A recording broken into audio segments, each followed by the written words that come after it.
आज की इस वीडियो में हम जानेंगे कि वर्ब को वर्ब ही क्यों कहते हैं, वर्ब को टर्ब, खर्ब, नर्ब और वर्ब क्यों नहीं कहते हैं, वर्ब होते क्या है और वर्ब आई कहां से है। जैसा कि हम सभी लोग जानते हैं कि वर्ब को हिंदी में क्रिया कहते हैं। अब वर्ब को हिंदी में क्रिया ही क्यों कहते हैं कि हमारी क्रिया का मतलब क्रियाकलाप, मतलब कि हिलने डुलने को ही हम क्रिया कहते हैं। अब जरा वर्ब की डेफिनेशन को याद करने की कोशिश कीजिए। वर्ब हमारा किसी भी सेंटेंस में किसी भी कार्य का करना या होना पाया जाता है। गांव की भाषा में समझने के लिए हमारे सेंटेंस में जो काम हो रहा होता है उसी को हम वर्ब कहते हैं। जैसे राम दुलारे सो रहा है, राम दुलारे क्या काम कर रहा है, राम दुलारे सोने का काम कर रहा है। राम प्रसाद गेम खेल रहा है, राम प्रसाद क्या काम कर रहा है, खेलने का काम कर रहा है। जैसे Kalua goes to school, Kalua goes to school. अब इस सेंटेंस की हिंदी क्या होती है, कलुआ स्कूल जाता है। हमारा कलुआ क्या काम कर रहा है, जाने का काम हो रहा है। हमारे इस सेंटेंस में काहे का काम हो रहा है, जाने का काम हो रहा है। तब हमारा गोज क्या हो जाएगा, गोज हमारी वर्ब हो जाएगी। मतलब मैंने क्या बताया, वर्ब हमारा किसी भी सेंटेंस में किसी भी कार्य का करना या होना पाया जाता है। अब हम ये जानते हैं कि वर्ब आया कहाँ से है। वर्ब हमारा लैटिन लैंग्वेज से लिया गया है।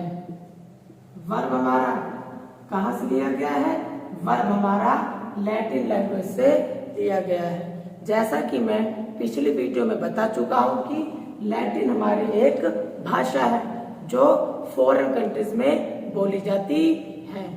अब भाषा है तो कोई ना कोई शब्द तो जरूर होगा। क्यों?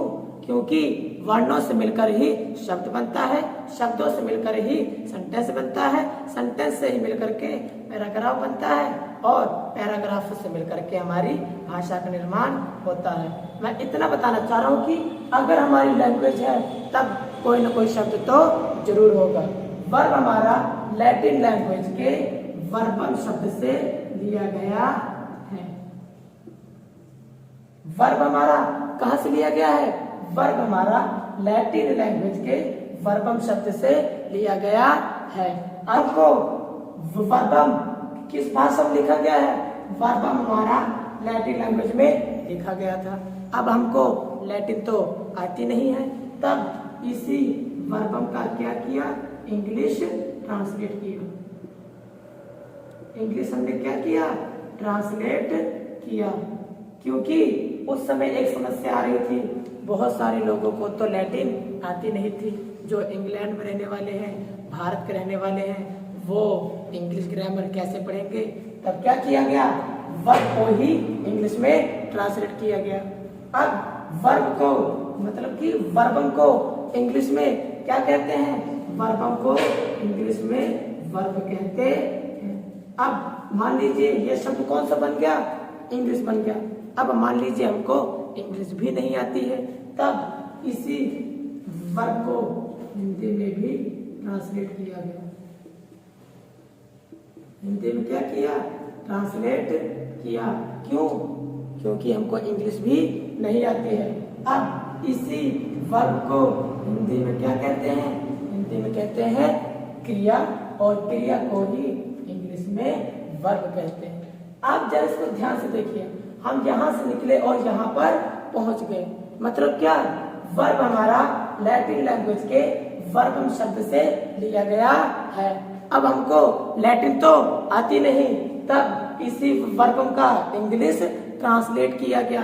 क्योंकि जो लोग इंग्लिश पढ़ पाते हैं, लैटिन नहीं आती, उनके लिए क्या किया गया, इंग्लिश में ट्रांसलेट किया गया।